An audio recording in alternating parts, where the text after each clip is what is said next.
All right, gang, welcome back to What the Fuck VA. This is episode 11. I've got Jason today, and I'm going to have them introduce themselves here shortly.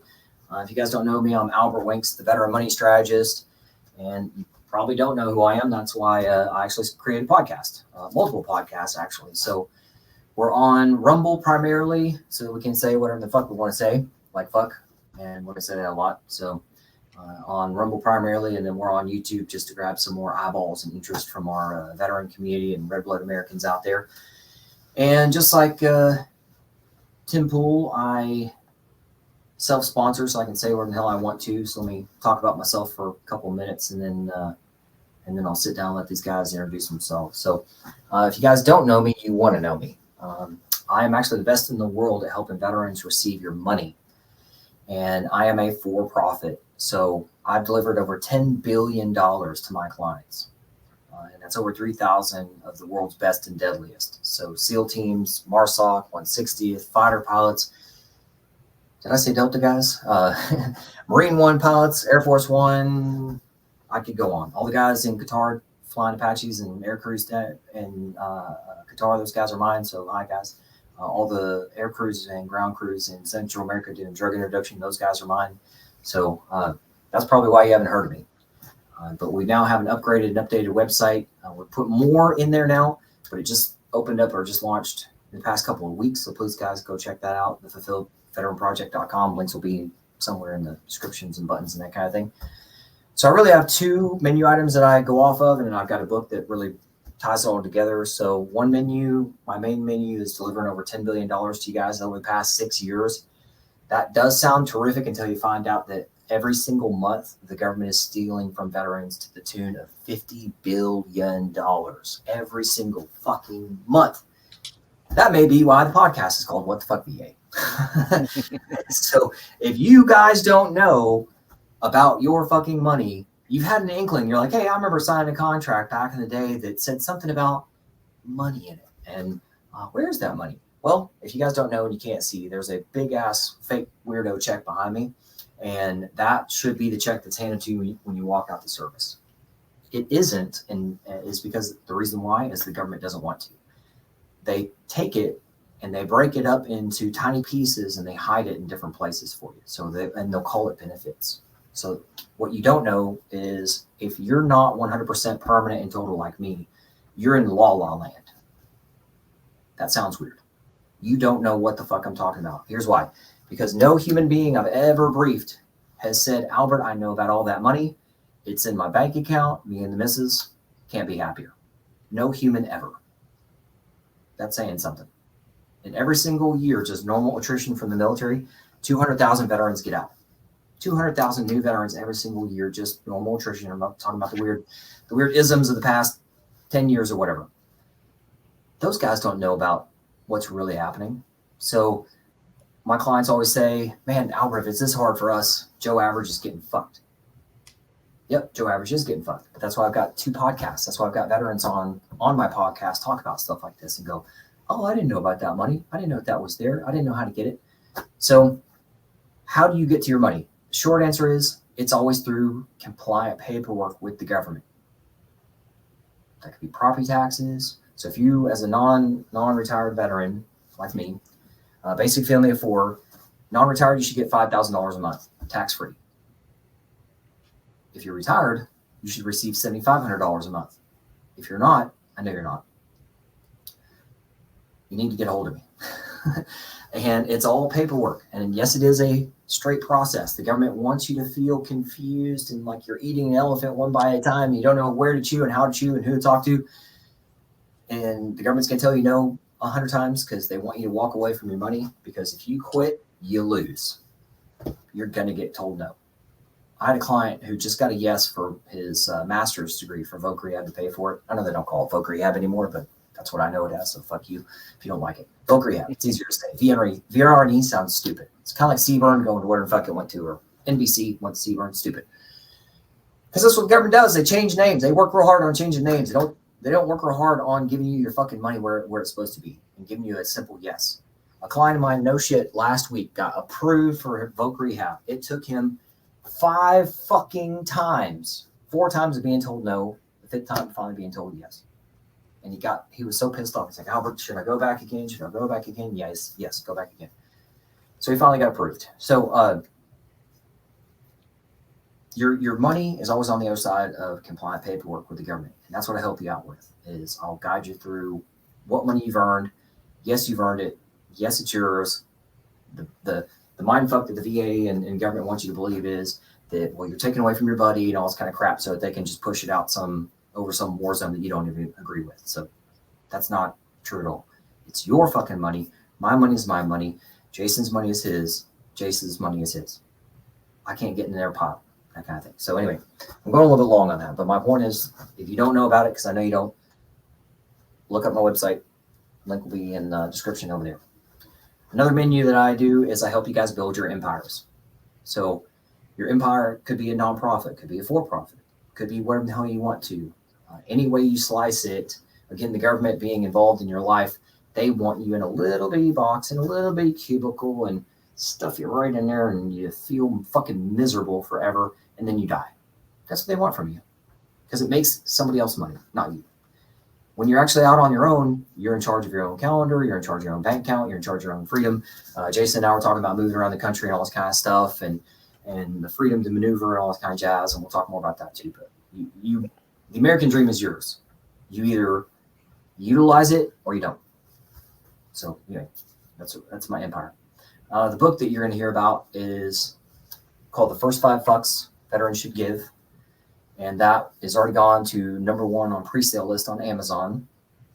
And we're working on some finishing touches on it. So you can't technically buy the whole book yet.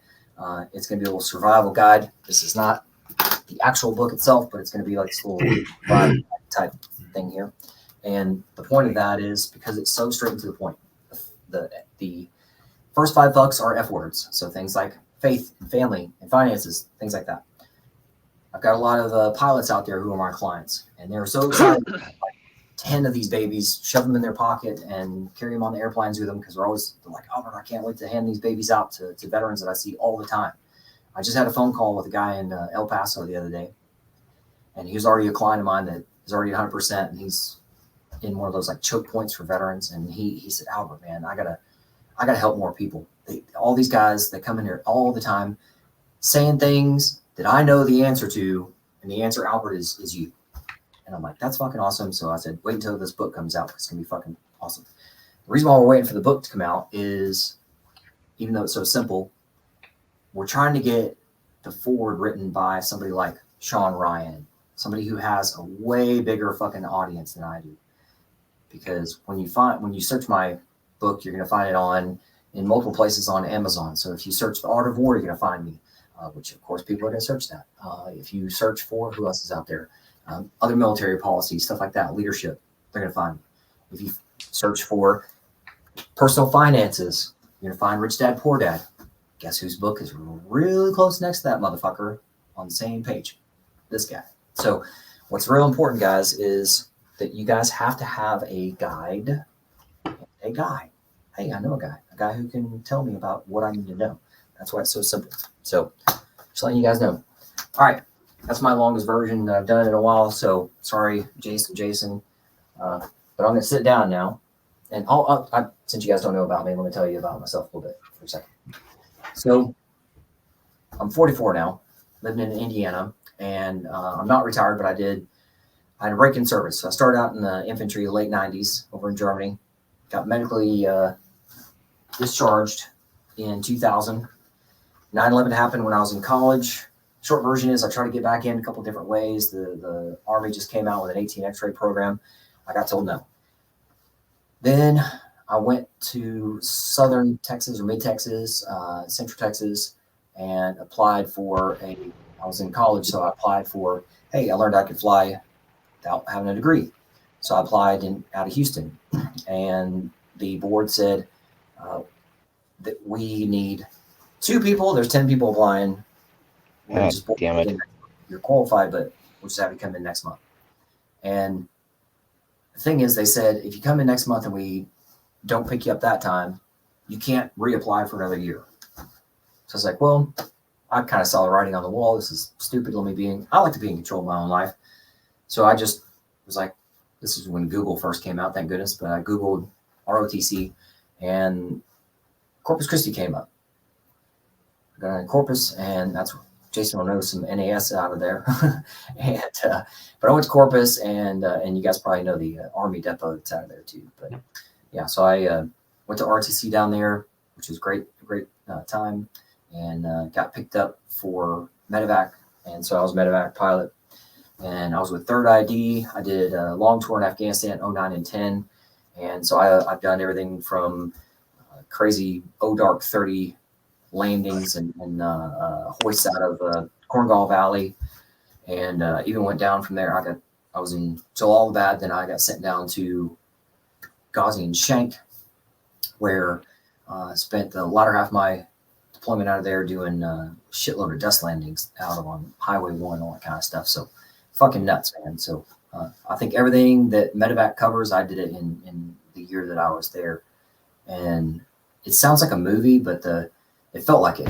That the further along my deployment went, it was like the harder the flights were. And I was the one on the sticks. I was a junior pilot, so I was the one on the sticks wiggling them. So thankfully we all came home, and we weren't so fortunate. It's kind of like Band of Brothers. Once we got home, like the dying started. It was weird, man. So and their next deployment was not good. So anyway, but that's not about me. And let me turn it over to these guys. Jason, welcome. Jason, you were in the room first. Fire away. All right, so that's me. All right, everybody. Jason Pollock. I joined the Navy in 1990. Corps school, all the good stuff. If for the older guys, in 1990, something kind of big happened for the first time in the desert. So they were expecting all of us able-bodied young men to go with the Marines, since the Marines use Navy corpsmen. Went through the school, and then they didn't use me. Decided I wanted to fly search and rescue. Started flying in 92, multiple places: Guam, Corpus Christi, Guam, China Lake, San Diego for an instructor tour, then back to Guam.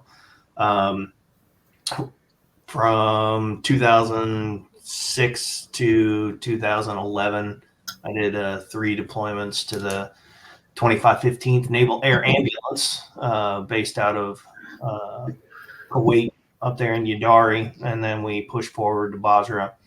The 3rd deployment was what decided my retirement. I was done doing that stuff. Taught at Fort Rucker for a year, teaching the flight medics as soon as I got back. Then transferred to work for the VA in their National Simulation Center.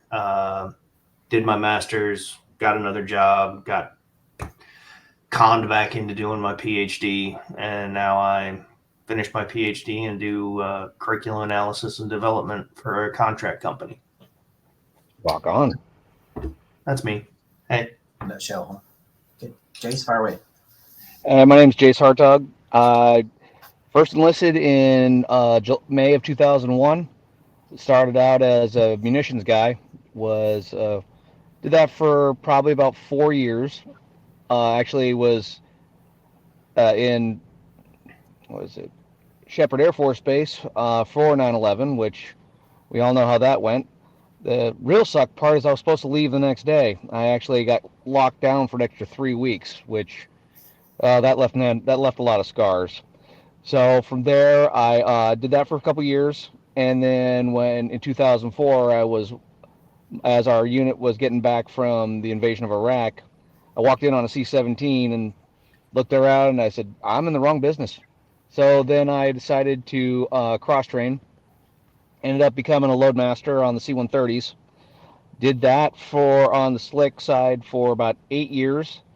Got to go to Alaska twice, and I spent 5 years from 2006 to 2011 stationed in Yokota, Japan. Moved to Special Operations in 2013. Got qualified on the MC-130 Combat Talon 2s. Did that, Herbert Field for about 5 years. Then I went to Okinawa for not nearly long enough, and then came back, deployed one more time in 2020, and noticed and realized I had enough. And I got out in 2021. And since then, I've been trying to figure out what I want to do with my life. Jace, where you living now? I still live out. I live in Navarre, Florida, right outside of Herbert Field. Okay. Gotcha. I'm in Pensacola. No kidding. That's awesome. How far down the road from each other are you? 30 miles, maybe? Oh, Yeah. yeah. Wow. Nice. When I was stationed here in 2008 to 2011, I was married to an Air Force girl at the time. And she was at Eglin and I was at Rescue Swimmer School. So we lived in Navarre. Okay. Damn. That's a disparity right there, especially in distance. Yeah. So. Yeah, it's funny, man. It's such a weird coincidence that I think it's divine intervention. Every time I have multiple folks like you guys on here, you guys are always from something similar background. It could be background or something. Like a couple weeks ago, the two people were both from Michigan, and they just kept talking about all that. And, it's so funny. Well, let me ask you this. I never asked this on this podcast. So what inspired you to be on not just a podcast, my podcast? Honestly, you and I talked for about almost 2 hours back in 2022. You were just starting your foundation, and you gave me a lot of really good information that I was able to take care of. But life happened, and I wasn't able to really I wasn't able to keep real in touch with you because life, family and jobs and stuff like that. So, but I always continue to follow you, and I tell you what, your LinkedIn posts are always pretty funny. That's good. For me, I was on LinkedIn and I saw the opportunity to, I don't know, kind of get a viewpoint, right? So I like assisting veterans where I can. And part of it is the transition from being in to being out is difficult, right? It's rough. Yeah, you're right. And without a support system or at least a plan to either redefine yourself or a way to use your benefits or any of those things, without someone who's gone through the hassle of dealing with it, and can give the guidance, it just makes it that much more difficult. So with that post coming up, I'm very much into signs as well. And when the post came up, I'm like, you know what? I'm gonna volunteer for that. So appreciate being here. It's my pleasure, definitely. Oh, let me text my son. That's the other thing. I know I was like, hey, I'm forgetting something. We're all adults with kids, and he's got a problem with his Jeep. So and this is his freshman year at college, so he's trying to figure out how to get his Jeep from tow point 1 to tow point 2 kind of thing. What type of Jeep? Oh gosh. Give me 2 seconds. I'll tell you about it. What will I tell him?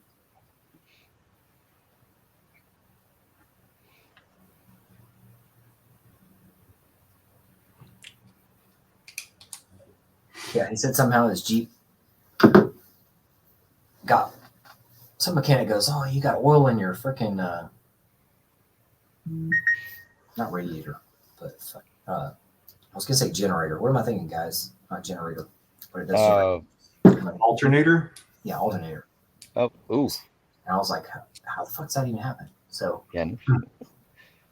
he's an hour away from here, so we're like, well, where are you gonna tow that sucker to? You gotta tow it somewhere that they can look under the hood and actually do some good. So the good thing is that with Jeeps and Harleys, there's always somebody around that works on them. Yeah, that is nice. Yeah.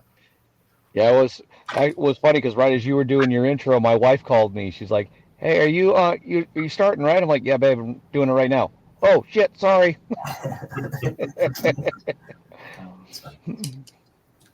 No, it's good stuff. Well, we're all human. We gotta take care of the fam and everything. So, But yeah. So Jason, tell us a little bit more about what you're doing with you said you like helping veterans, and what's it? Well, I So I do a lot of stuff with the Combat Vets Motorcycle Association. If people have never heard of it before, Jace, you're in the area. Do you ride motorcycles? I want to, but I have been given the veto by the wife because she doesn't trust the 98. That is a fair assumption. It is. So do you know what the CVMA is, Albert? Good news is, yeah, because I just bought a Harley not too long ago, and yeah, so Nice. I've So motorcycles for a long time. One of them was stolen, and I had to Yeah. go through my grieving period of that. But anyway, yeah. Yeah, so now I got one in the garage. The CVMA is it's an international organization where I describe it as a veteran service organization with a motorcycling problem. It starts at the national level, and then just like any military organization, goes from the national level down to regionals, and then state, and then the state has the chapters. There's no, it's motorcycle club adjacent. It's an association where you have a DD-214 that has a combat deployment and over a 500cc motorcycle. Find a local chapter, see if you like the culture, and join. And you come hang out, and then you have a pre-made family. And that's one of the things that really helped me when I transitioned out, was that, I'd moved to Fort Rucker and there was a chapter there. That's where I joined. When I moved back to Florida, chapter was there. When I got a job in Virginia, there was a chapter in the local area. I moved out here to Pensacola, hooked up with the chapter, and I immediately had people that could be there as the support system that I needed at the time. So we do a lot of stuff. We have one of our rides tomorrow. So we're doing a ride tomorrow. The friends that I made in there, we go on annual trips and just get out on the bikes for 10 days and go to different stuff. And it's a really good organization, not without its problems, but everything has its problems. Mm-hmm. So that's one of the ways. The other way is like what you're talking about, is anytime I meet another veteran, I ask them, I don't want to say I solved the post 9/11 GI Bill stuff, but there's a lot of caveats that they don't tell you about, that I, let them know that I found out through my own personal bad experiences with it. So there's good sides to it too. I don't know how deep in the weeds, but it's day for day, not calendar month, right? So like at least it was when I used it. So I was able to pay for my entire master's degree using the post 9/11, and then an additional year and a half for my dissertation coursework.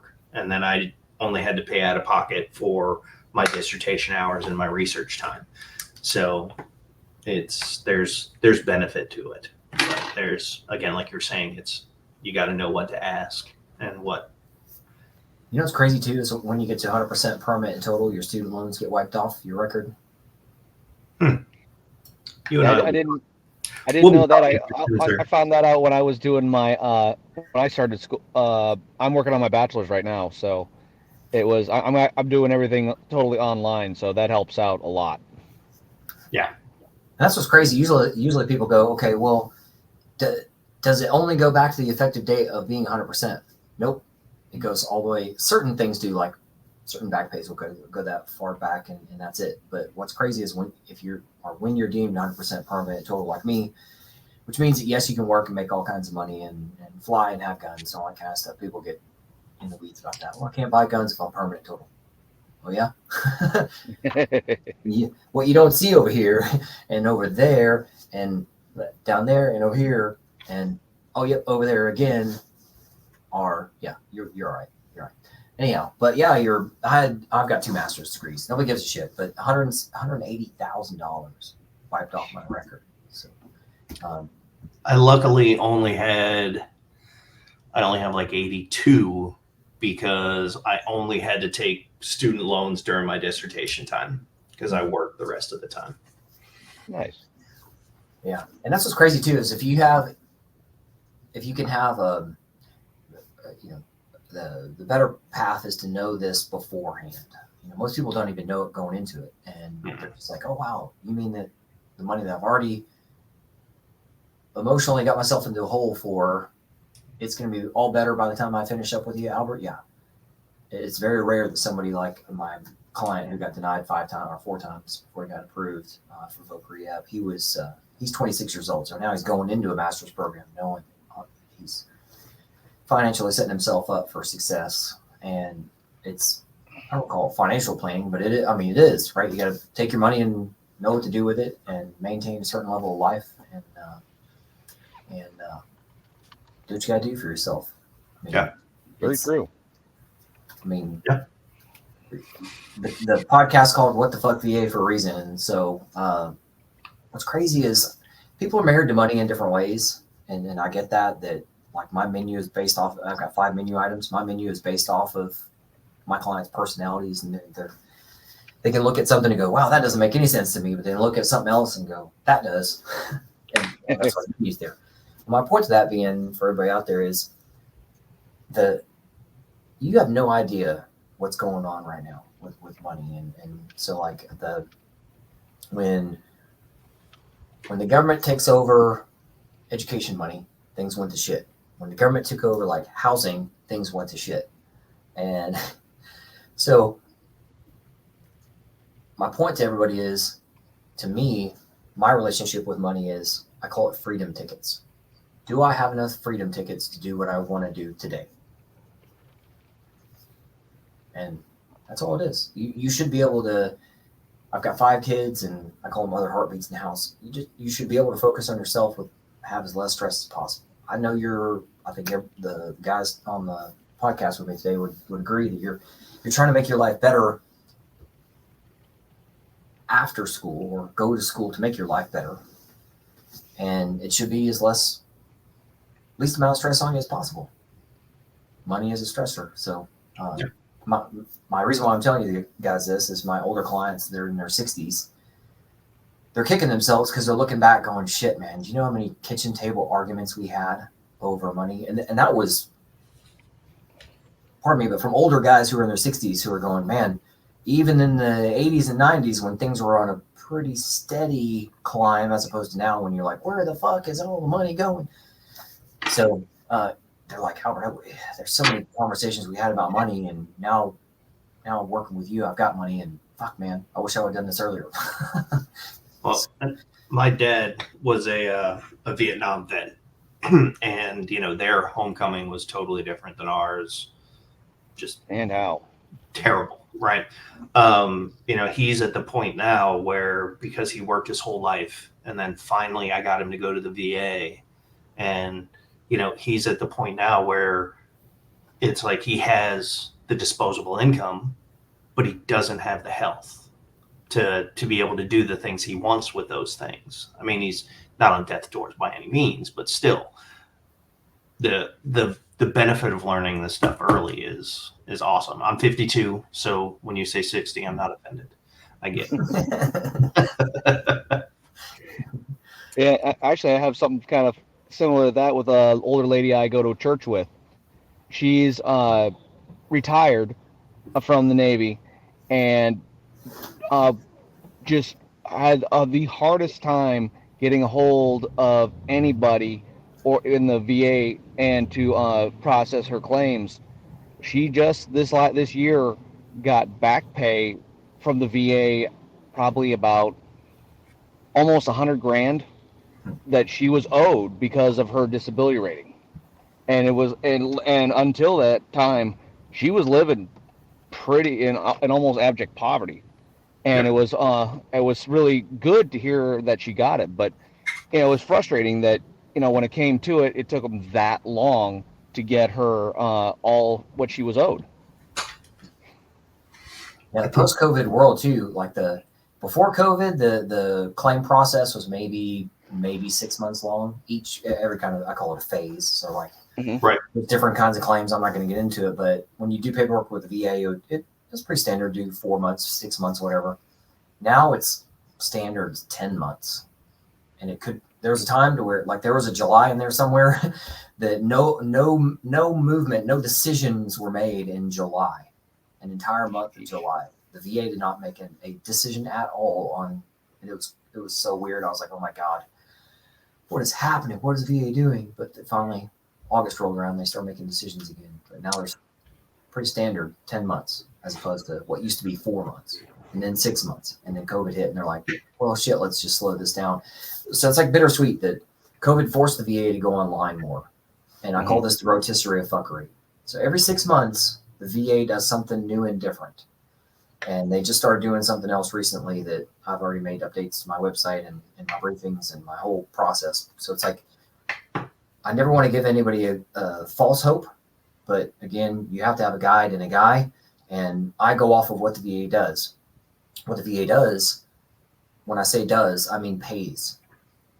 And that means when I'm in front of my clients every day for hours on end and I'm on camera with them, I'm hearing of their successes. Hey, I got told no 4 times and then yes the 5th time. What happened on the 5th time?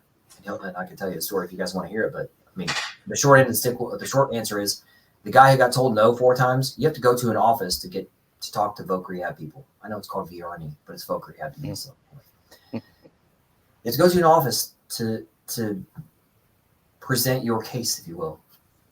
So this guy, he goes in there 4 times and he gets to know the front desk person.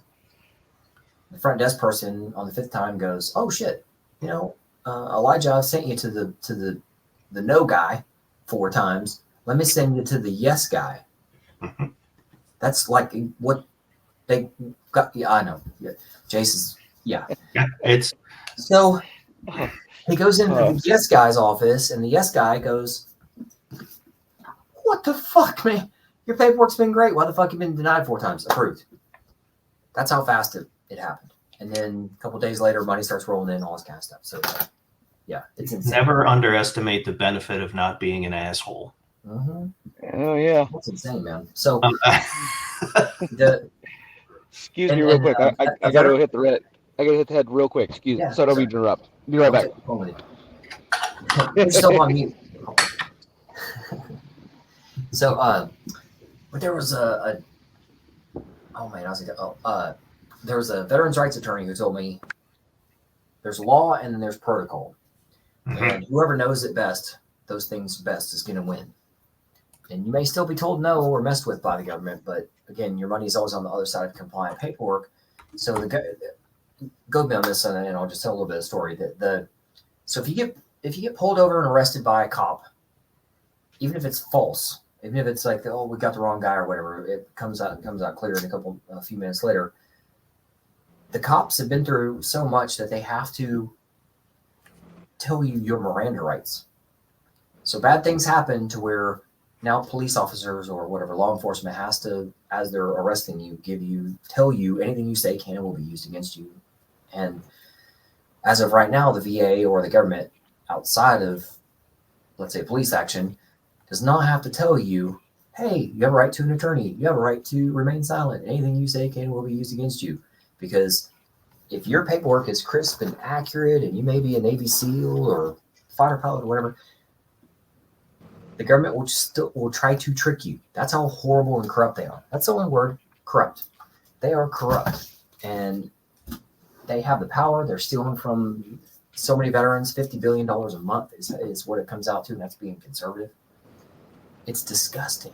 And these people, that's all they do is steal your fucking money. So they have no problem with continuing to fuck you over. So I could think part of the frustration stems too from, when you're put in the military, when you go into the military at a young age, because let's be honest, it's a young man's game, right? You're put into the military at a young age and you're given all of this responsibility, and your word stands for something when you say you did something. And it's the only time that you have to prove you're not lying. And it's frustrating. And I can understand that if people don't understand the process, right? The lady at the VA counter, she's probably just trying to do her job. She's not the problem. Right. Right. In most cases, yeah, because they're going to be trained, and even VSOs, So for Right. a time there was like these old VSOs, and then all of the VSOs are veteran service officers that every county has like 2 of them. I just want to clarify that for the people out there, because there are VSOs like veteran service organization. So there's 2 types Right. of VSOs. So there's like county level human beings at 2 or 3 per every county. There's a time where those were older VSOs and they knew their job and they were passionate about doing their job. And then at some point in time, not too long ago, there was a complete purge of all the old guys. And the new guys are less passionate, less skilled, less trained. So when you look at like corruption and go, well, it's the system, not the human. Yeah, that's true. Yep. It sometimes reminds me of the supply guy, Mm-hmm. right? I need a new pair of boots. It's not your money, buddy. Yeah. Give me my boots, and let me go back and continue to do the job. Yeah. Yeah, I had a problem with that with a person, one of my supply person in when I was stationed in Japan.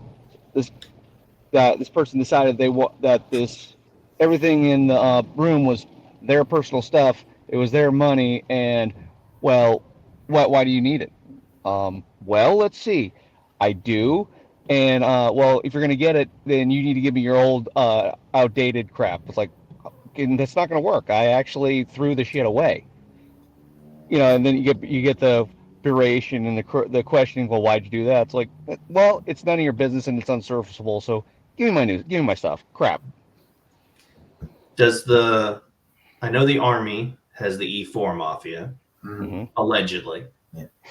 Allegedly. Nobody's ever seen it, but right. Yes. Allegedly. And I know the Navy has the South Pacific, the Filipino Mafia, allegedly. Yeah. Does the Air Force have an equivalent? Yes and no. It's more of for the Air Force, it's more the resource advisor. They're the guys who you have to. A lot of the times, coax say, "Hey, well, I need this. Give me the impact card." Well, I don't know if I can do that. It's like most of the time too. It's all who you know, and especially if you can get if you make good connections with the it's the store, quote unquote, where we go and buy everything, because then they can actually grease the wheels and compel the others to do their job. We also had the Puerto Rican mafia too. So yeah, I saw that in action. Allegedly. Yeah, Allegedly. my co-pilot. This is for entertainment purposes only, and never, don't sue me. But yeah, there may be a guy that I flew with that. Yeah, I needed a new crash and dash bag on my last deployment, and one of the guys that worked for me was a second class. He was of Asian descent, and I tried to get a new bag, and then sorry, Chief, we don't have one. And he came in the room and was like, I got you. Came back 2 minutes later with a brand new bag. I'm like, it works. You got to know the right people. Oh, that's true. It's so funny. Yeah, it was good times, man. Fell off a truck somewhere, Yeah, I don't know how it happened. It fell just off the truck. came here. Yeah. So I worked with all 4 services, and I use an analogy that some people like, which is, one, the Army is good at putting out fires, but they're not the best at fire prevention. Right? Mm-hmm. The Marines do what they're told violently, quickly, and then wait for the next violent and quick thing they need to do. The Navy does a lot of training, which sometimes hampers our operational effectiveness. And the Air Force is in love with the process. Even if the process doesn't give them the product they want, they'll redesign the process. But the process was followed, so it's a success. That sums it up better than I've ever heard. Have you ever come up with anything for the Coast Guard or, let's say, Space Force now? No, not yet. Working on I didn't work with them, so I don't have enough eyes on yet. Yeah. Yeah, I know. But yeah, That's funny. I have Especially told me in medevac. I mean, I saw a bunch of shit too. As a young, impressionable, starry-eyed soldier, I'm like, man, these field grade officers, they probably know shit. They've been there and seen stuff. Especially by the time, I mean, I thought when I was in college, we were talking about it. Oh, better get over to Afghanistan before the war ends, and then get over there. And man, we as medevac plan for the worst, hope for the best. Yep. You can't really shock us. We're like, oh wow, yep. So I'm doing a one wheel, huh? I'm doing a one wheel landing right now. This is the thing. All right, yep. We practiced this. For the record, I'm the guy jumping out of the back while you're trying not to crash us. That's all. Right. Yeah. So if you don't know what one wheel landing feels like, it feels like you're like standing on top of a beach ball with one foot. That's exactly what it feels like. And you got to hold a helicopter there as somebody is doing other stuff. And so Changing anyway, your center of gravity, trying to avoid dynamic rollover. Yeah. Yep. Trying not to trying not to kill everybody.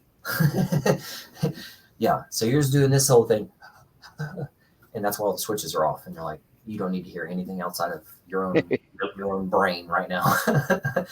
But yeah, it was weird whenever so I was in charge of the when a hurricane hit New York, and Sally? No. It was one Irene or some shit like this. So it was Irene. But sorry. yeah, the fucking Irene. And I was able to from Savannah to send people out, and I was just shocked at what these fucking colonels were saying. Oh, we need a war room, and we need TV screens here and there. And I was just like, dude, what the fuck, man? We pre-position, we pre-pack everything. We make sure our meds are where they should be and dates, all that kind of stuff. We got like a giant go bag, which is a Connex itself. So we're always ready to go at any moment's notice. And the only oh shit moment we'd be in is if that Connex fucking got destroyed or whatever. But then we know that we got another Connex on another plane. It's like there's always a backup to the backup to the backup plan, is my point. There's always a yes. Okay? Yep. Even if God steps in and goes, fuck your Connex, there's another one. So it blew my mind. Thank goodness I saw this after having combat wisdom and being, how old was I, 30? And just seeing these fucking field grades just going, oh my God, we don't know what to do. We need to have daily briefs and updates and hourly briefs. And I was like, guys, I'm in charge. My commander is gone. I'm not coming to those. Yeah, I'm not going. I will not be in the room. I have thank God we had cell phones at the time. The new Androids and stuff came out. So we gotten away from flip phones. And so I was like, I got my cell phone on me. My commander's on his wedding right now. We've been to deployments. We're back from deployments. Pardon me, ma'am, this ain't fucking nothing. We're okay. And it wasn't anything. That's why you didn't hear anything about it. It wasn't Katrina. They thought that they were going into these field grades are acting like they're going into Katrina. Oh my God, what is it? Stop fucking freaking out. But now I get to brief higher ups and colonels and shit every day too, and going, hey man, don't worry about it. It's just the government. Nobody's dying now. Yeah, that's it's paperwork. Yes, you have to go. You have to go get an attorney involved or whatever, your insurance company involved to do something. But like at the end of it, a lot of money's in your pocket, so don't fucking worry about it. Yeah, it's interesting how your perspective shifts after you get out. I worked at Apple for 4 months when I was finishing my bachelor's, and they were like, hey, we want to train you to work at the Genius Bar. And that's stressful. Did they say Genius Bar? Yes. Okay. I just want to make sure I heard that right. Yes. The Genius Bar. They call it the Genius Bar. Okay. And I was like, okay, I understand it's stressful. Let me ask 4 questions, right? Am I being shot at? Is anyone actively trying to die in front of me? Am I in a helicopter falling out of the sky? Or are all 3 of those things happening at one time? I'm like, no. I was like, I'll be fine. So when you leave the service, the context of what's important and what isn't important, I think a lot of veterans don't get either, or they have a hard time transitioning to that. Yeah, I've had to tell my wife a lot of that too, because when it comes to she likes to freak out about a lot of things, and I always tell her, it's not doing us any good. And I'm like, are we dying? No. Are we? Is there? Do we have food on? Do we have a roof overhead? Yes. Okay, we can figure it out. It's not that big a deal. Caught mine the other day rewashing a plastic bag. I'm like, babe, we have more than mustard in the fridge. We're okay. She's like, it's because of the landfills. Okay, pick that battle, but don't do it because we're in extremis with money. So yeah, it is funny too. Is what helps too. Mm-hmm. Speaking of money, what always made me laugh of being an air crew. It was always the end of the year money that we always spend. Couldn't get what you needed for the rest, a good portion of the year, but the end, you're getting $600 plus compass watches, getting you're getting all kinds of the niceties like, hey, where was this crap we needed this earlier in the year? Oh, well, we couldn't hear this. This was windfall money. It's September 15th. The flight schedule is packed with 60 hours. Oh, yeah. Helicopter squadron, 2-hour bags. Yeah. It's a lot of. That was always that was always a pain. I was like, come on, guys, really? But I mean, even still, you're like, you look at it, it's like, okay, well, you guys got it. I'll take it. I'm not going to look at horse in the mouth. Yeah.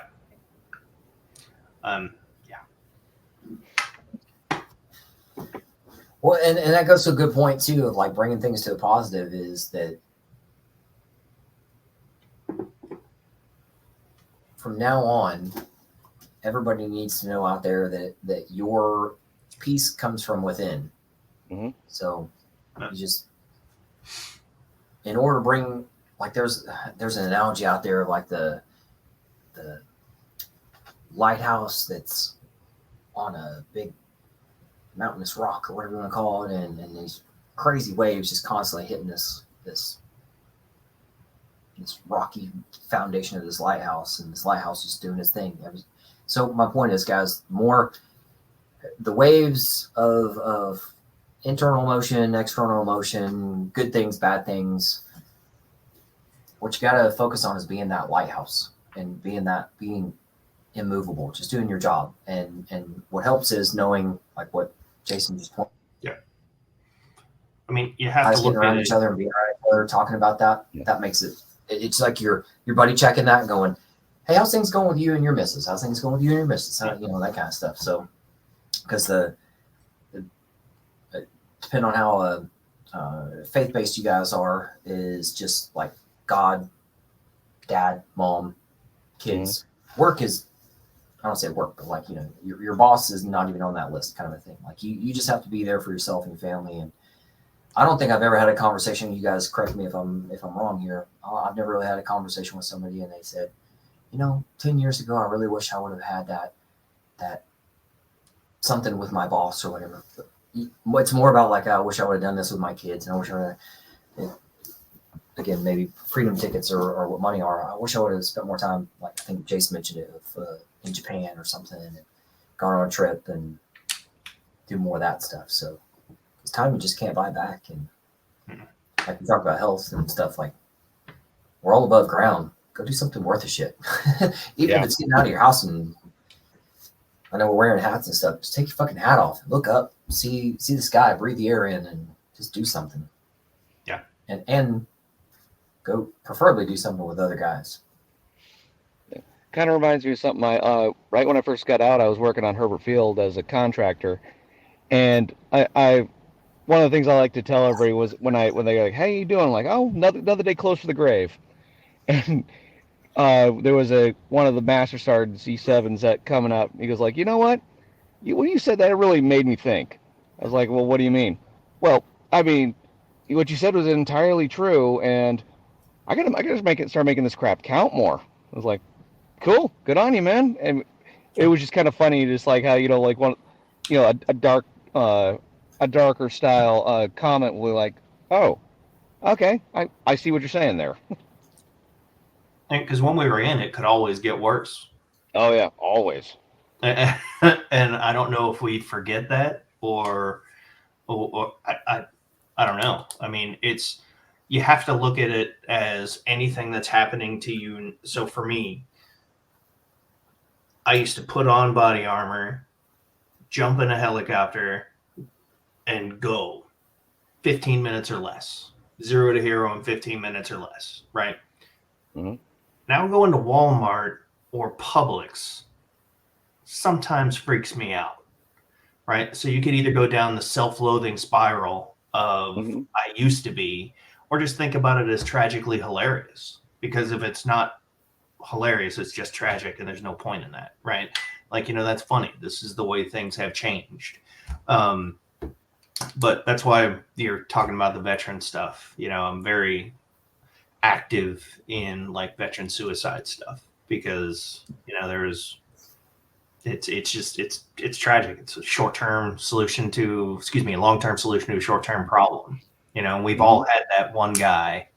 My buddy Eddie, the Tadpole Foundation, Eddie Furlani. He was a Navy SEAL. He went through BUDS twice, like Hell Week twice, and he ended up ending his life. In what world is someone mentally stronger than that? But you have to find your avenue to do it.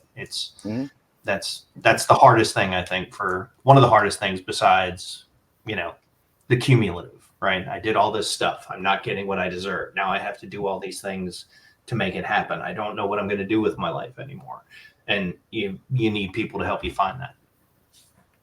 I'm just going to an even further positive too. That's why I call this the fulfilled veteran project, not the, hey, I don't want you to kill yourself project, Yeah. Because if you're fulfilled, you're going to have bad days, but here's my point to everybody out there too, is that my view is and belief is that you're going to have bad days because God knows that you can handle it.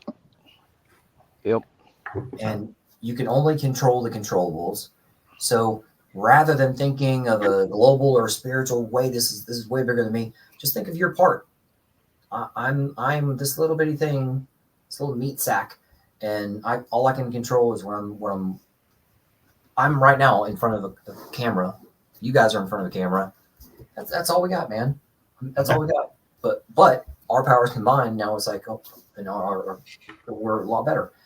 And I'll get out of bed every morning and quite simply I don't make my bed perfectly, but it ain't hard. I just get up and go.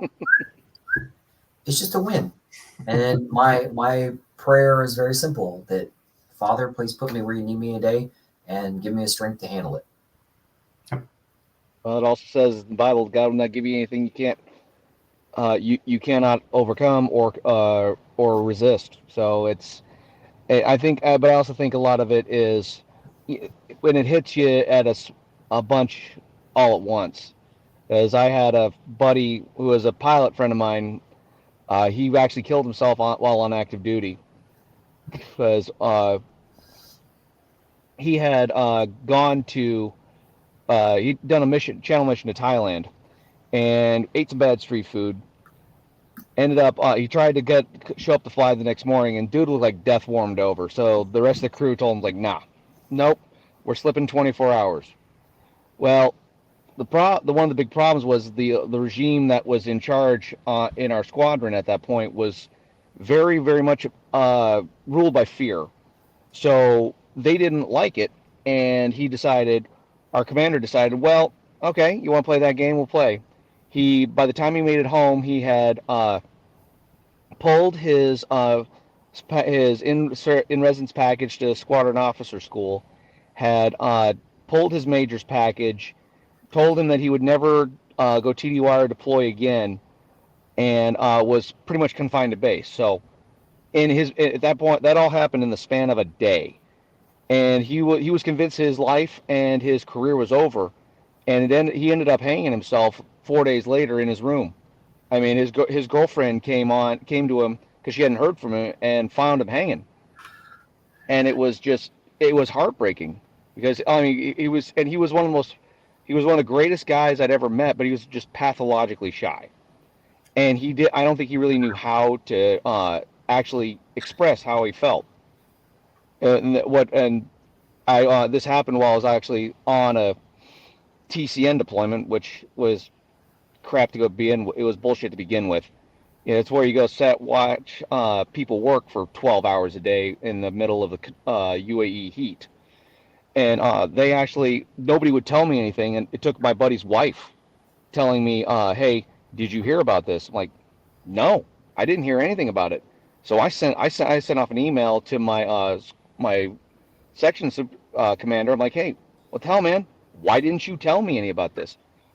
And first thing he said to me was like, well, you're not supposed to know. Who told you? I'm like, well, that doesn't matter. Why didn't you guys tell me about this? He was my friend.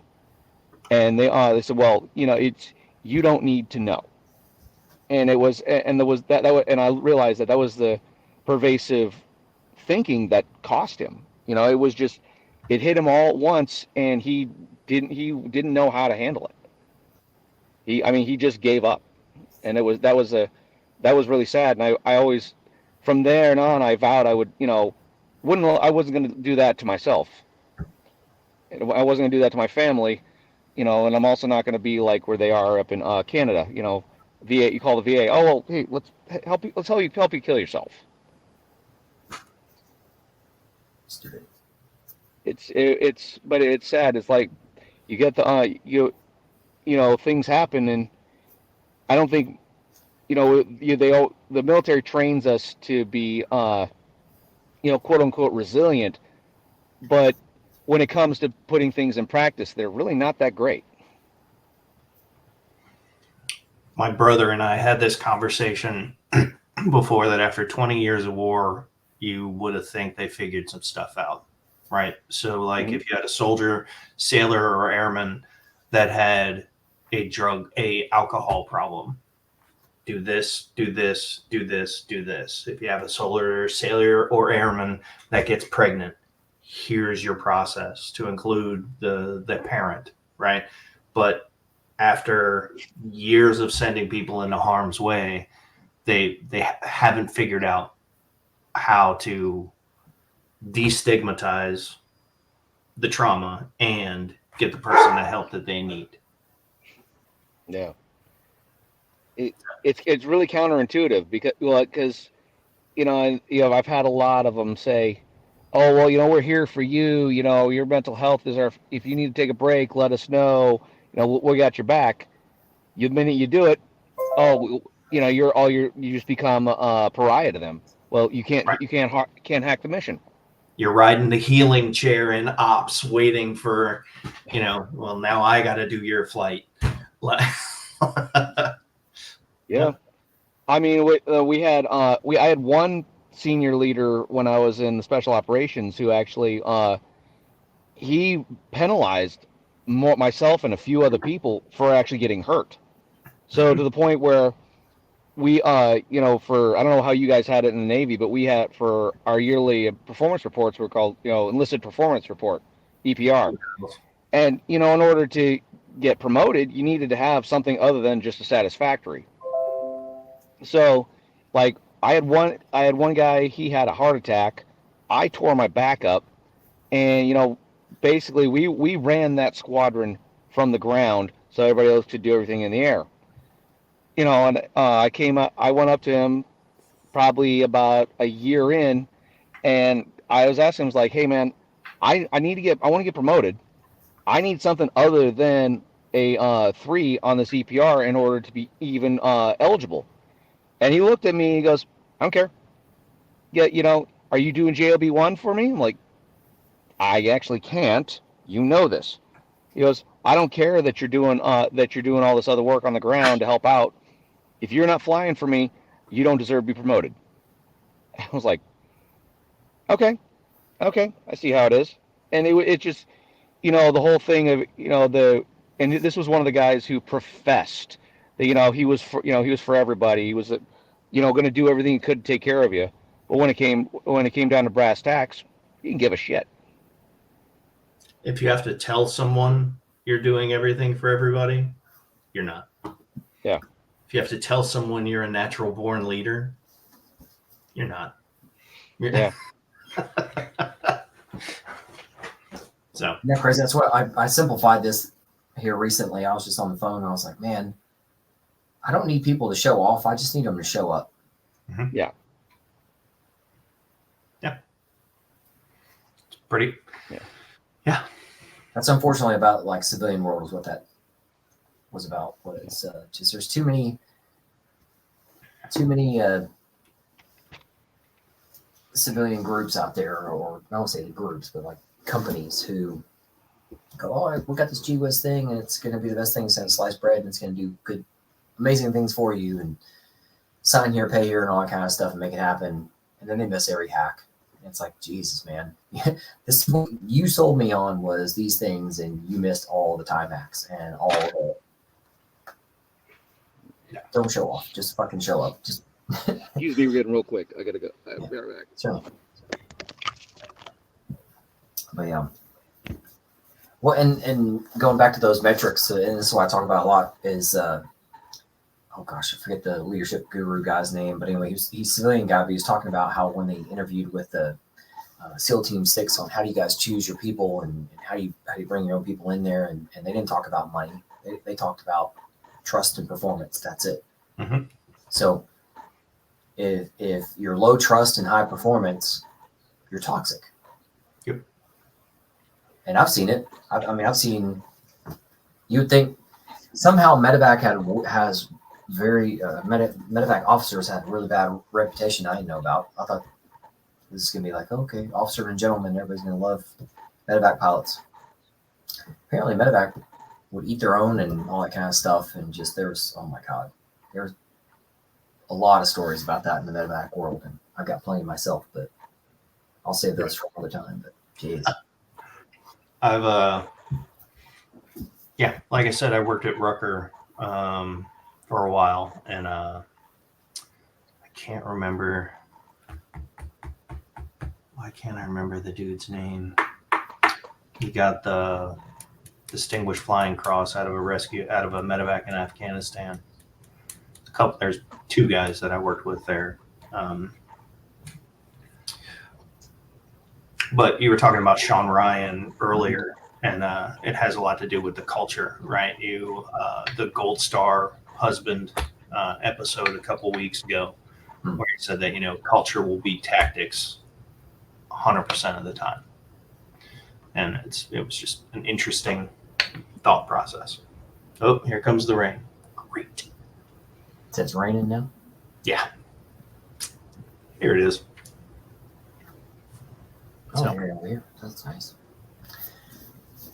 Oh, man. He made me think of something. Oh, yeah. So, weird coincidence of timing, too, but probably it's been almost 2 years now, I guess. But do you remember that Marine 05 that was calling out the generals going, hey, you need to put your rank on the table and show up for anything? And I think this was right around, I think that's what it was that triggered it. It was the Afghan withdrawal. Right.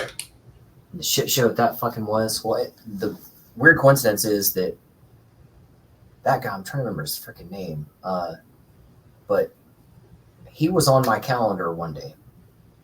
And it's pretty normal that with my clients that if something happened or they may miss something, it may be like one woman called me once. She's like, Albert, I'm sorry I missed my appointment with you. I was in the skiff and the general was up my ass and I'm just now getting back with you. And I was like, no big deal. So no shit, this guy's on my calendar.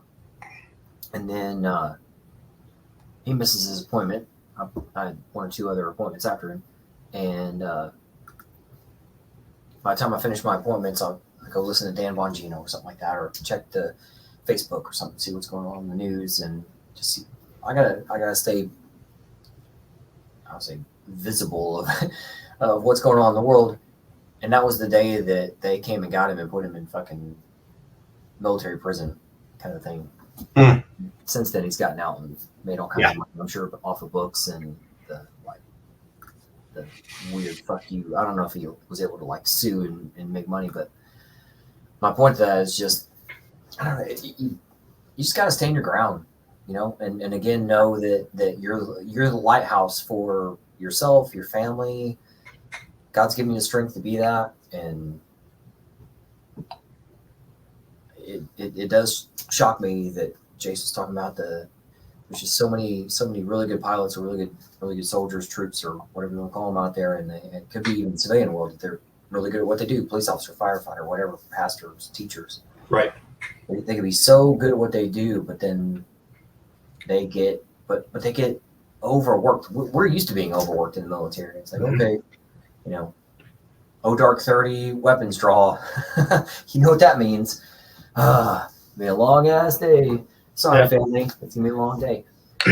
And I'm not saying we always take it, but it is shocking to find out that somebody who maybe got worn that thin and it was just the worst day ever.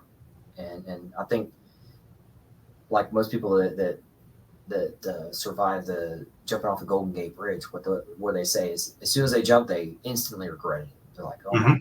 You know, so I think that if they had that, I don't know. I'm going to let Jace back in. Give me a second. But I think if they had that ability to have that one more second before they press go on the fucking death button, they would go, this is not the answer.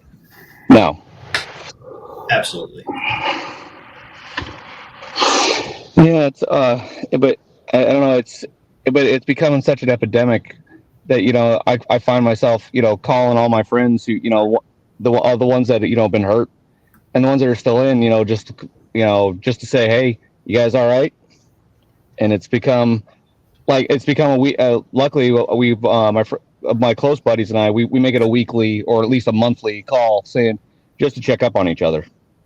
Yeah, that's good. I think those are just unfortunately lessons learned by older guys. Yeah. And gals out there that they go, yeah, how do I mean, my staff knows I'm on camera in front of my people every week, and that's something I just do. And I'm in front of my staff, and I'm on camera hours every day. And I'm not a camera hog. So, I mean, I get to lovingly, I say I wear my PJs every day, and I don't have to be a suit and tie guy. So just being present for your people, it's all you can do every day. Yeah. I hosted Town Hall Tuesday for over a year because stuff happened, and I just want to be able to give an open forum for people to talk to me and my clients talk to me and anybody ask questions. And it's so weird, man. I mean, I can be, when you deliver billions of dollars to the highest caliber people out there, there's going to be negative shit. But here's what's weird. When I go to the conventions in Tampa and Destin and DC and wherever, and I'm wearing the same shit, you know what I hear? Holy shit, Albert, it's you. You're here. Holy fuck, you life-changing son of a bitch. Get your ass over here. Give me hugs, man. That's what I hear.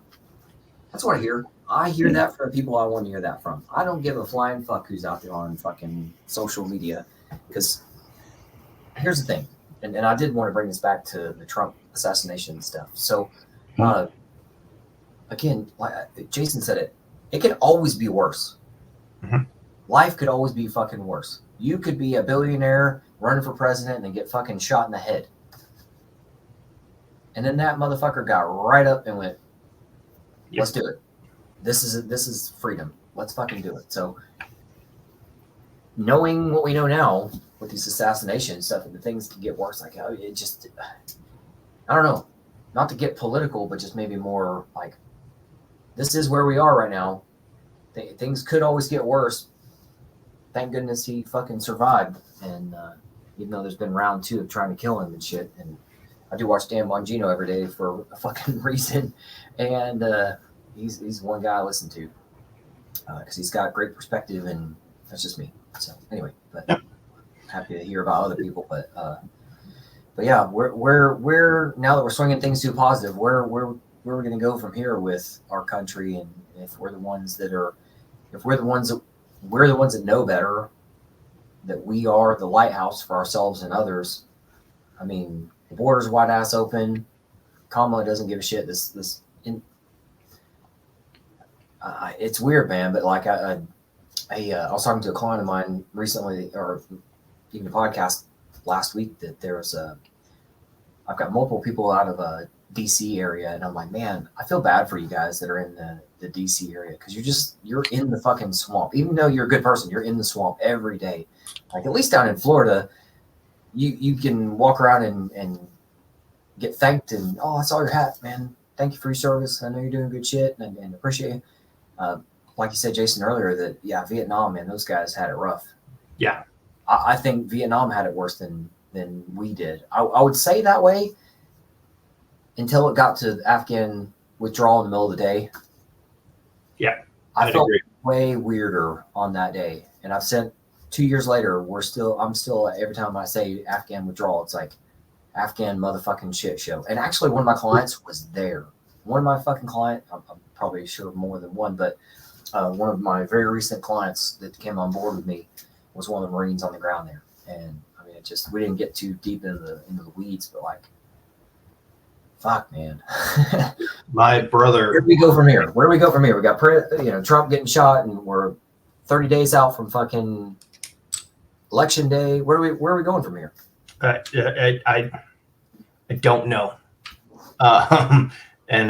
It's super interesting the way it's being, the whole issues are being broadcast and being, I try to stay well-rounded and see both sides of the issue, right?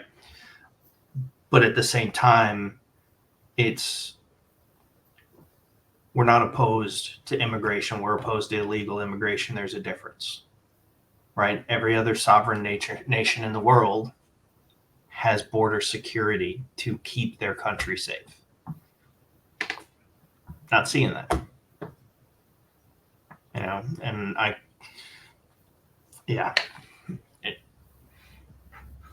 you can go down a rabbit hole, but what's the difference between a conspiracy theory and the truth? About 6 months. But and now it's even fucking faster, Mm-hmm. Yep. I feel like Dan. I mean, he's got inside information. He's been boots on ground in the place, and that's what he says too. He's like, "Hey, don't trust me. Just I'm a guy who's been in the room, doing the job, doing the thing, and doing it right." So, And I remember that guy's name. I go back to like football. The best coaches out there, I don't know their name, but there's the best college coach. What's his name from Alabama? I don't know if he's still there, but Haven. And then you got the NFL best two coaches. They just talk about doing your job. If you do your Jason, if you do your job, Albert, if you do your job, then the team wins. Great. Mm-hmm. Okay, I'll stay in my lane then. And that's what's crazy. I know what's happening right now is I know shit about my lane that has to do with the government stealing from our veterans. Dan Bongino knows about his lane and about a president being shot in the face on the same day that a man gets murdered in front of his family. And the government being at fault. And if you know better, like going back to our three pillars of be, know, and do, well, if you know better, do better, be better. So I think guys like us who know the Constitution and know the places that we've been to and know how horrible third world countries truly are. And I mean, the fob that I used to be in over in Ghazni, on the other side of the wall was a school. We'd get shot at all the fucking time. Do you know how many times we had to just pick up the birds to go over a wall and pick somebody up? Too many fucking times. So, oh man, that's what gets me. That's why I didn't say that in the beginning of the show. That's why I got out of the service. I was like, man, I can't fix the world from over here. I gotta go back to my kitchen table and fix the world from my own kitchen table. That's all I can do.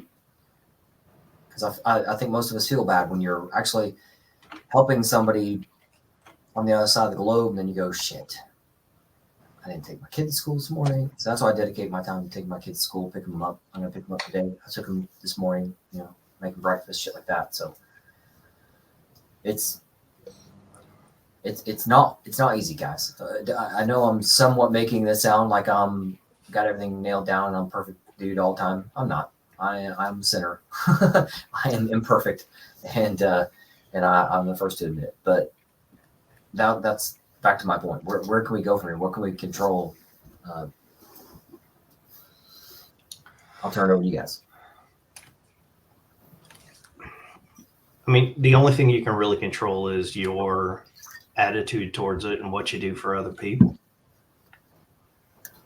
You know, the situation is what it is. If you're not a person that's in power, you can, you know, vote for the people that you think are going to change the situation.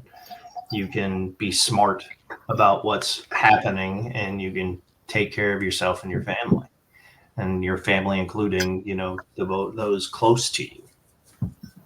That's what I try to do, is just be a good person.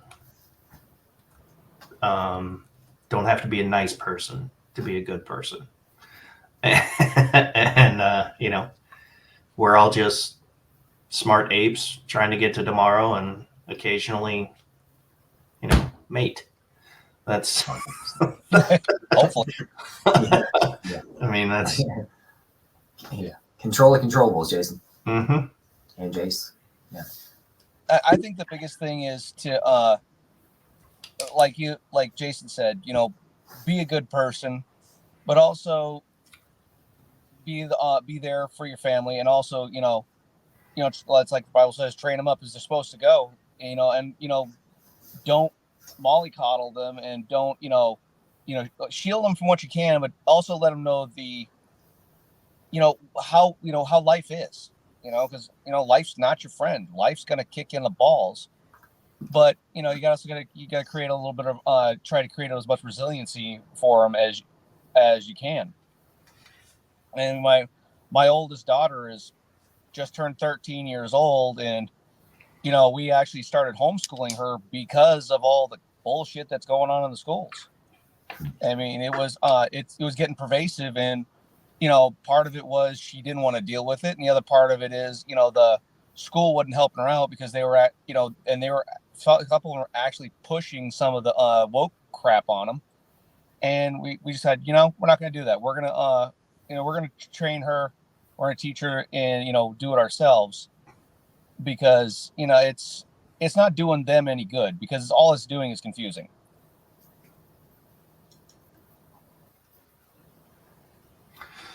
The vocal minority Jeez. of opinion. Let me say of opinion. I don't want to get anybody in trouble with litigation by saying now you're. Yeah. I had a buddy who worked for Disney for a while, and he had to leave. I'll bet. Yeah. And it was actually interesting too, because, like, what really sparked the conversation between us initially was my youngest. We're every now and then we'll go down a rabbit hole of YouTube videos of like music videos or whatever, and we had put on Weird Al Yankovic's song "White and Nerdy," and Couldn't be made now. What's that? Couldn't be made now. No, couldn't be made at all. But my youngest actually, she was the first thing she said. She goes, "Mommy, well, we can't watch this video." And we're like, I kind of looked at her. She looked at me, and we're like, "Why?" Well, that's just racist. You can't say that. You can't do that. I'm like, click. What did you just say? And you know, we had to have a serious conversation with her, because and her the teacher that she's the class she's in, and we're like, no, we're not playing. We're not going to play this game.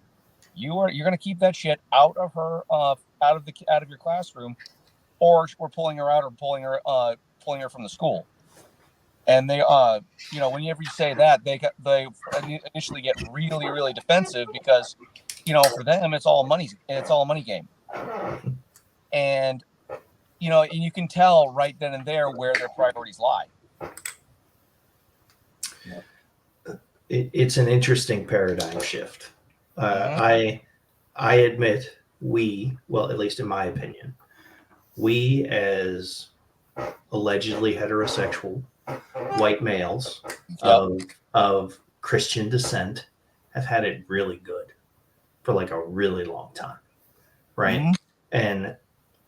And some of the social justice things I understand, right? Like it makes sense. But at a point, the paradigm has to swing back, right? The entire U.S. Navy went from calling them whiteboards and blackboards to visual aid panels. Oh, wow. Yeah. Know that. Right. Have you heard of this? That there was a, speaking of, let me swing it back to the positive, even though I can tell you a negative story. Yeah. There was a woman that she, for like a year, she tried to do it for 2 years. She was going to write a book on what it's like to be a man, but she was going to dress like a man and all that kind of stuff, cut her hair down short, all that kind of stuff. The short version is she ended up committing suicide. Mm-hmm. But I would say thankfully before she did that, she took notes and did interviews and stuff and said, women are horrible. Men have it way worse. Men have it way worse. So just, she had real empathy for guys at that point. And what's crazy is too, you're still a woman, so you don't have like the, your plumbing and stuff is still woman stuff. Like me, I've got 5 kids, and so I've been in the room when kids are born, but I can't ever be a pregnant woman. I can't go, well, I've got sympathy for you. I'm there, but I don't have empathy because I'm not a woman. So yeah. But yeah, it's crazy how just like you were saying, I love this woman that says out there that, you know what? I can't remember her name. She's redheaded, and she talks a lot about the women really haven't done shit with 100 years of their own freedom. They still do like the same 20 jobs they did 100 years ago. And it's by choice. They've had quote their powers and freedoms to do all these things. And oh my God, so funny. When I'm like death scrolling on something, I'm like looking up husband stuff or religious stuff or just something good that I can use at the table. And just that woman saying, oh my God, we as women haven't done jack shit with 100 years of our freedom. So we're still doing nurse jobs. We're still doing front office jobs. And anyway. Dr. Jordan Peterson does a lot of sociologic research on that stuff. I turned into a nerd in my later life, and I tell people all the time, I used to be way cooler than what I am now. Now I'm fascinated by a spreadsheet and the data and some 100-pound head dude talking about something so finite that nobody else gives a shit. But he does a lot of research on that stuff. And it's super interesting. Yeah, and even like with his daughter and stuff like that. I didn't realize how much his daughter had gone through medical problems and stuff, and then changed her diet and all that kind of stuff, and she's a lot better off. There's a super interesting documentary on Amazon, I believe, called The Red Pill. And it has to do with what you're talking about, the men's rights initiative, and goes into the legal aspects and sociocultural stuff and all that. Super interesting. I have to check that one out. Yeah. There's also one called Neat, which is about bourbon. That's really good too. It's on I just turned it on the other day. Oh man. Yeah. We did a motorcycle tour. So the CVMA I was talking about, we'll call that a callback, I guess. We have an annual meeting every year. And one year it was in Louisville, Kentucky. We went up there, stayed at an Airbnb, and just rode all the mountains to the different distilleries. And So back to finding your happy place. Mine is Fist in the Winds with my buddies. That's good. And that brings me to a good segue for the last 5 or 10 minutes of our show here. What's on your calendar that's out in front of you you're excited about? Jace, you go first, man. Well, the next little bit on my calendar is I'm in the running for a job actually on Pensacola. So I'm going to be able to get out of my the shuttle driver job that I've got right now, which, I mean, it's fun. I get to mess with the new recruits going up to MEPS, but a lot of miles every week. So got that. And we're also looking at opening up a business of my own, and I'm helping to expand our church. So Yeah, I got a good amount to keep me busy. Nice. Yeah, our church is pretty cool. We actually have it's Navarre Beachside Church. We preach out a couple trailers in the Navarre Beach parking lot. So we're trying Nice. our pastor's looking at he wants to expand down the Gulf Coast some more. So we're all in planning stages for that. Nice. I don't have anything that important going on. I'm just working. We have our annual Thunder Ride tomorrow, and then we're going to be doing some fundraising for the chapters that were affected up in North Carolina. On a personal note, me, my wife, and 3 buddies are planning a trip from September from mile marker 0 in Key West to mile marker 0 in Angle Cove, Minnesota, and then up across Canada to mile marker 0 in Alaska, Dead Horse, Alaska, and then back down through the national parks and across. It's going to take a month to do that next September. So You said riding? You gonna ride that or driving it? Riding. Wow. We are doing it on the BMW adventure bikes. Let's say, I learned as a medevac pilot that I've got a 2-hour ass. Yeah. I don't like long missions. I don't want to ride around in fucking ash and trash, man. Fuck no. I would have liked you as a pilot because we had a pilot named Iron Ass Stevens. Why fly a 1.5 and get the X when you can do a 2.3? Like, dude, come on. We got.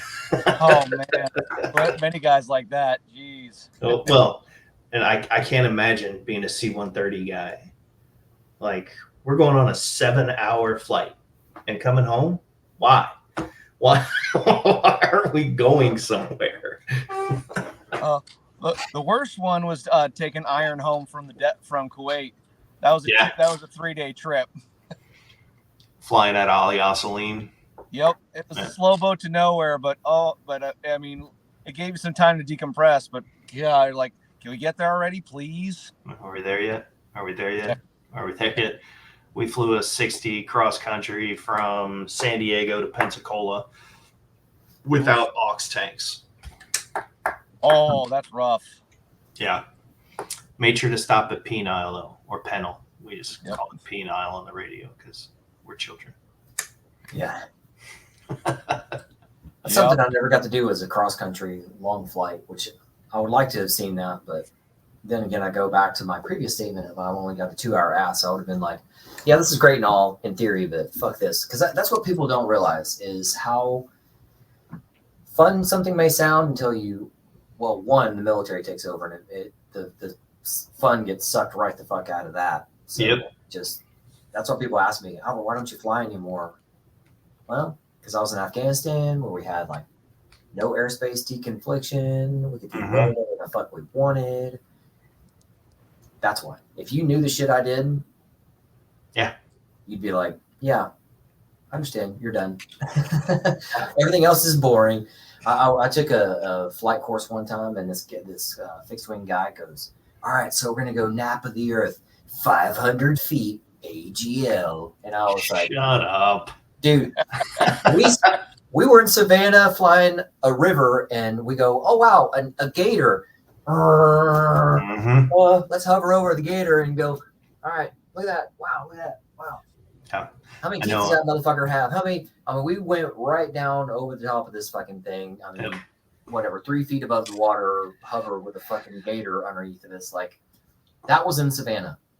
During the daytime, imagine what the fuck I did in Afghanistan. I'm just saying. Yeah. Allegedly.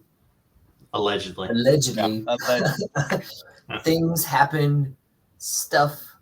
I know I said tell stories that have specifics. That one's going to be the generality. Yeah. What you don't know, you can't deny. In Iraq, 125 feet was like the max altitude. And let's be honest, in helicopters, I didn't want to scream more than once on my death fall. Yeah. Right. 10,000 feet. That's a 3-minute auto. Yeah. I don't want to do that. You run out of breath. You don't want to take a fucking breather. What's that? Well, maybe it's Right. something. 125 feet, 140 knots. You got time to say, what was that? Bang. Done. And we're dead. Easy. Yeah, I had something like that happen out at Crete coming out one morning. I think we were on the climb out, sitting in the window scanning for threats. Next thing I know, we'd hit about 6,000 feet. Next thing I know, I'm looking at the roof of the aircraft, and we dropped almost 3,000 feet in the air. We hit an air pocket, scared the living hell out of us, and thank God we were tied in, because we came down and skinned our knees on the paratroop doors, and when we finally hit stable air, and my flying partner actually broke the piece of plywood that that they had strapped up for us to sit on. Yeah, there's flying. I found that there was 2 types of fear, right? There was being scared and being afraid. Yep. Scared is having something happen, solving it, you're good. Afraid is afterwards. Yeah. Right. Like flying back. One of my missions was flying back from one of the islands in Guam at night with a guy having a heart attack in the back of the helicopter.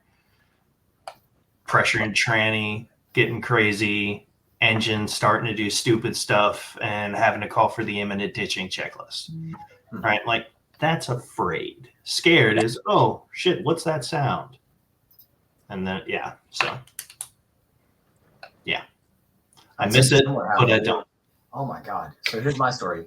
So I'm on the sticks, junior pilot, and there was a guy that had gotten hit by a phone wire, and it like an electrical wire.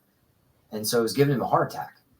Fucked his heart all up, and he's dying legit right then and there, kind of a thing. And this is right at sunset.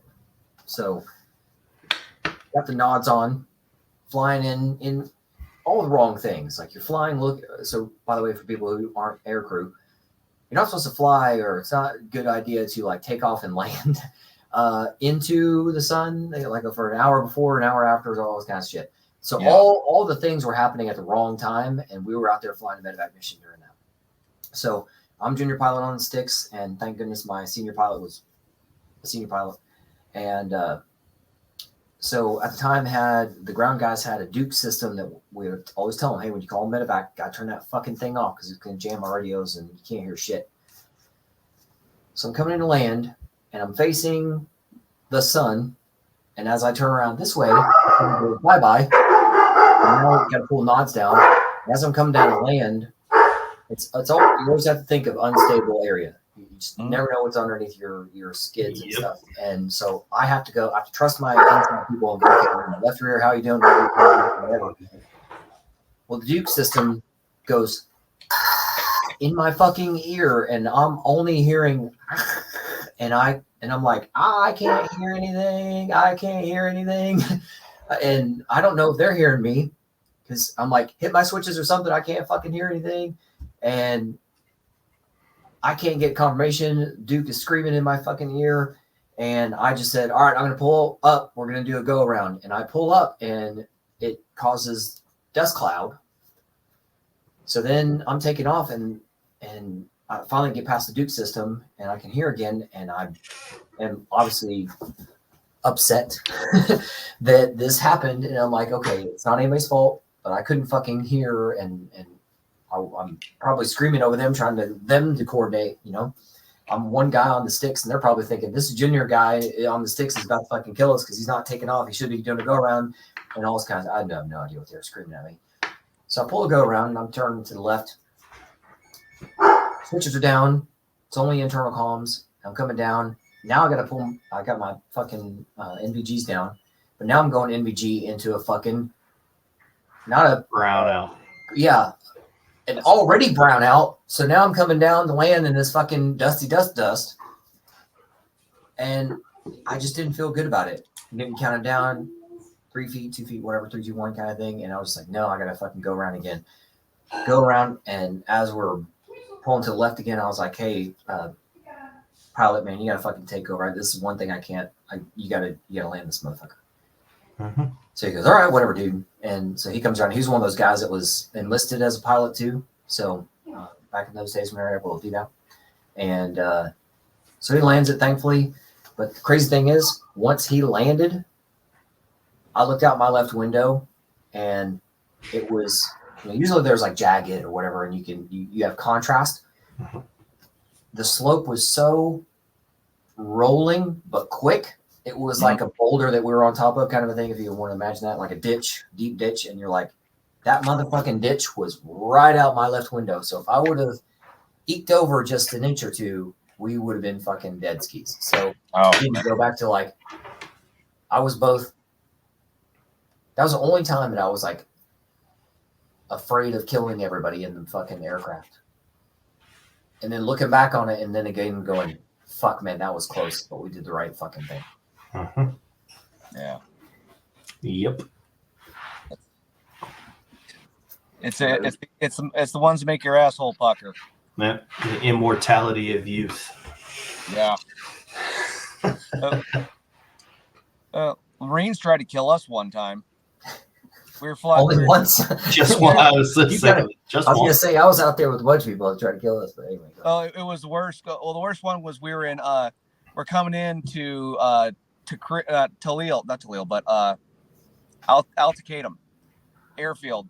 So we're on our descent, getting ready to land. They clear us to land with a damn C-17 still on the runway. Like, nope, tower, no, we're not doing that. We're going around. Okay, so we're making a left-hand turn over the lake. Cool. Wait a minute. No, turn right now. Turn right now. Okay, turn right. Oh, we get the whoop whoop, pull up. Whoop whoop, pull up. They put us right into the path of oncoming helos. We damn near had a meteor collision with them. So we get out. We finally pull the seats out of our asses, and then call up like, "You guys trying to kill us or what? I mean, what the hell, people? Why are you doing this?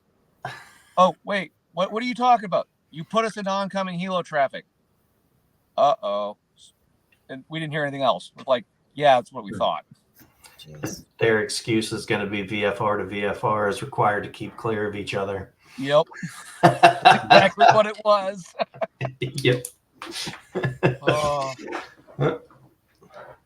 Good times, man. Yep. Glad those times are over. Now what are you gonna do? All right.